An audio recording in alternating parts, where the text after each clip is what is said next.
İçimden geldiği gibi sevdim seni. İster bahar bil, ister fırtına.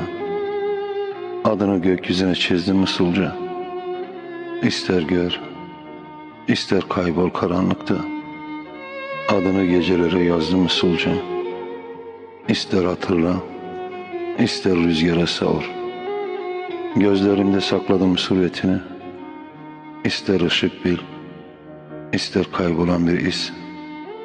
Ve işte yine düştüm kalemime. Her satırda sen, her hecede izim. Her sayfada hep sen varsın benimle.